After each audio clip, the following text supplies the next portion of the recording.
It is now my pleasure to introduce an individual who has already been introduced to you. He was born the son of sharecroppers in Alabama, and he attended segregated schools. He was a student at Fisk University and organized sit-ins in order to fight segregated lunch counters in Nashville, Tennessee. He rose to fame in the 60s as head of the Student Nonviolent Coordinating Committee, known as SNCC. And he was one of the keynote speakers in the legendary March on Washington in August 1963. And he was perhaps most famous in the 60s for his role in the leadership of the famous march in Selma, Alabama in 1965. He was the subject of more than 40 arrests, physical attacks, and injuries.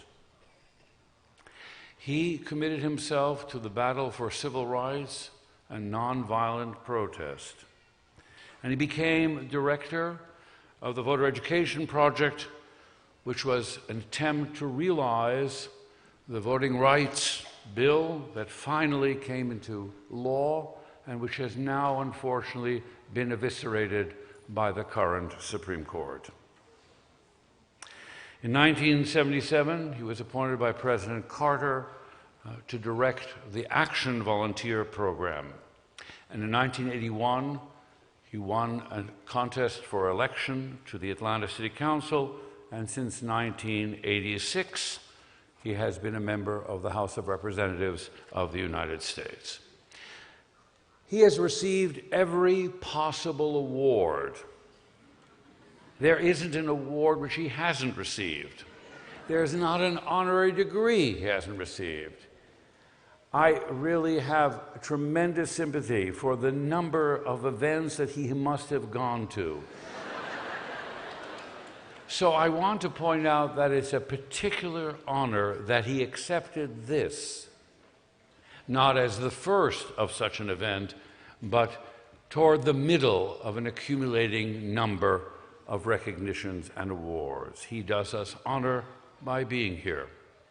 He also not only is a public servant, he is an author. His graphic novels march now in 3 installments, the last one to actually win the National Book Award.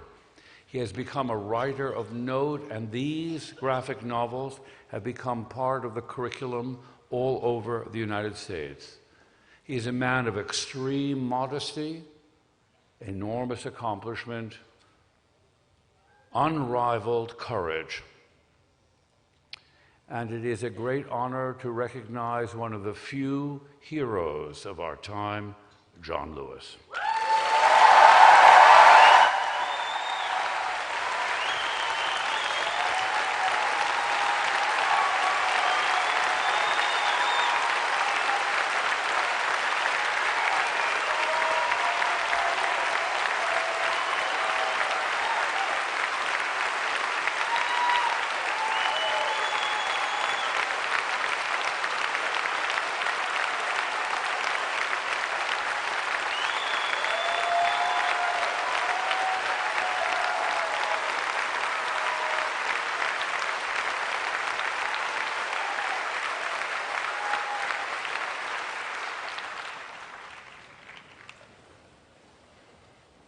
Thank you, Mr. President. Members of the Board of Trustees, Mr. Chairman, deans, inspired faculty, proud parents, family, and friends, and to you, the class of 2017.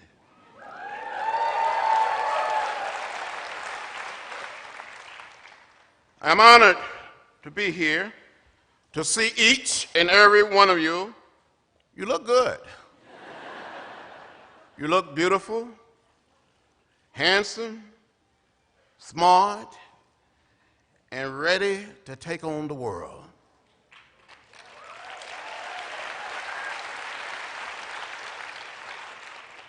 Mr. President, thank you for those kind words. Thank you. To each and every one of you receiving a diploma today, I say congratulations. This is your day. Enjoy it.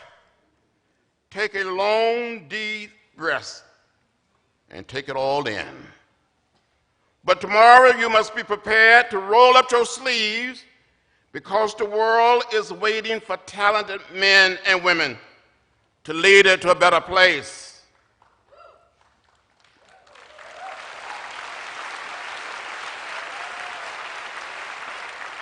You heard it said that I grew up in rural Alabama. That is true. I grew up 50 miles from Montgomery, outside of a little place called Troy. It's okay? My father was a sharecropper, a tenant farmer. But back in 1944, when I was 4 years old, and I do remember when I was 4, my father had saved $300, and a man sold him 110 acres of land. My family still owns that land today.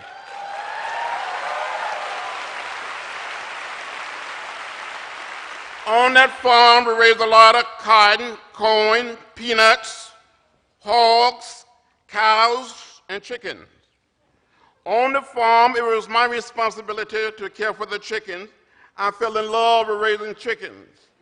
Now, I know as graduates, smart, gifted students, you don't know anything about raising chickens. Do we have anyone here that know anything about raising chickens?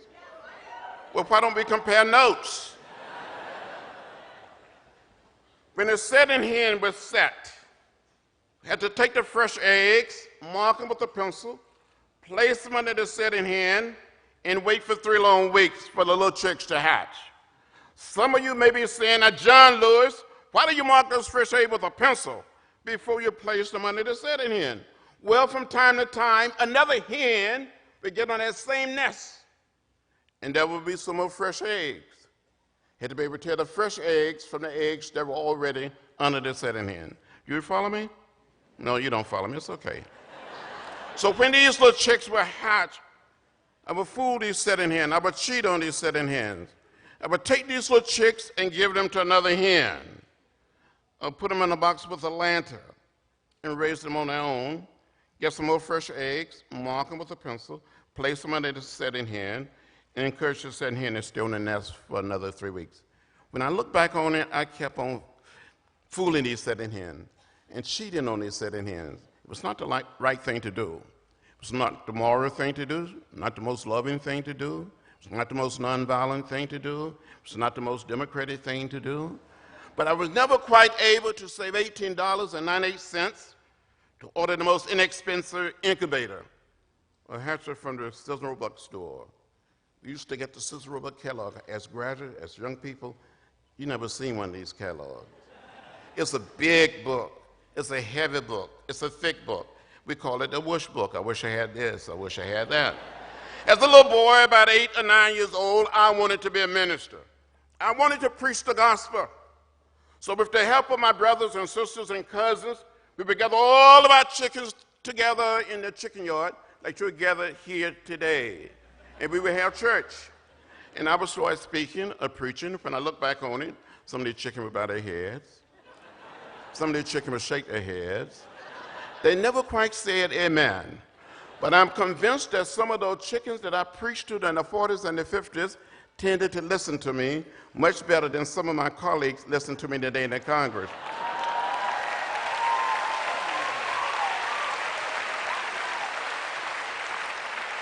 And some of those chickens were just a little more productive. At least they produce eggs. Well, that's enough of that. When we visit the little town of Troy, visit Montgomery, visit Tuskegee, visit Birmingham, I saw these signs that said white men, colored men, white women, white waiting, colored waiting. To go downtown on a Saturday afternoon to the theater to see a movie. All of us little black children had to go upstairs to the balcony. All of the little white children went downstairs to the first floor. I kept asking my mother, my father, my grandparents, my great-grandparents, why? They would say, that's the way it is. That's the way it is. Don't get in the way. Don't get in trouble. But one day in 1955, 15 years old, in the 10th grade, I heard about Rosa Parks. I heard the words of Martin Luther King Jr. on the old radio during the Montgomery bus boycott.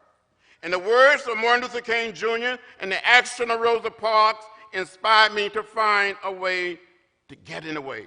I got in the way. I got in trouble, but I call it good trouble, necessary trouble.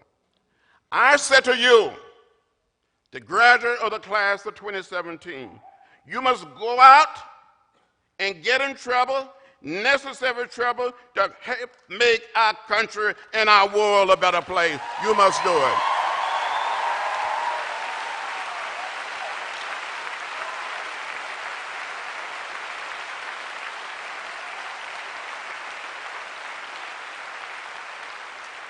When you see something that is not right, something that is not fair, something that is not just, you have a moral obligation, a mission and a mandate to stand up, to speak up, and speak out. Those of us who live on this little planet we call Earth, we have a right to know what is in the food we eat. We have a right to know what is in the water we drink. We have a right to know what is in the air we breathe.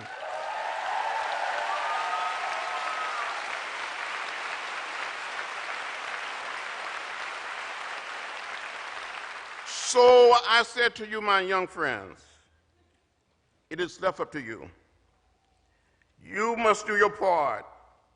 And when you leave this great college, go out there, get in the way, make a little noise.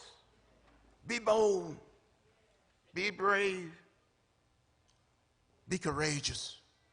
Use education and your training to redeem the soul of our nation and maybe help make our world a better place for all human beings. Our world, our little world, our little planet is depending on you. So please don't let us down. You know, during the 60s, as the president told you, I was arrested a few times, 40 times, beaten, left bloody, unconscious. I thought I was going to die on that bridge in Selma. Since I've been in Congress 5 more times, I'm probably going to get arrested again for something. But on that bridge, I thought I saw death. But I lived. You will live to tell the story. You can do it. As you go out there, do your work. Never become bitter or hostile.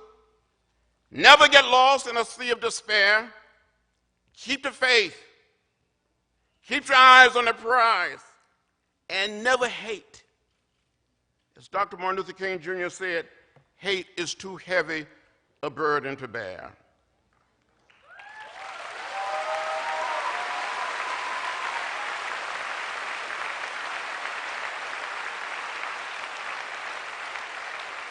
During the 60s, I met a man by the name of A. Philip Randolph. He was the dean of black leadership who helped plan the March on Washington for August 28, 1963. This man was born in Jacksonville, Florida.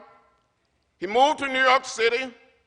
He became a champion of civil rights, human rights, and labor rights. From time to time, as we were planning to march on Washington, he would say, maybe our foremothers and our forefathers all came to this great land in different ships. But we're all in the same boat now, and we must look out for each other. So it doesn't matter whether you're black or white, Latino, Asian American, or Native American.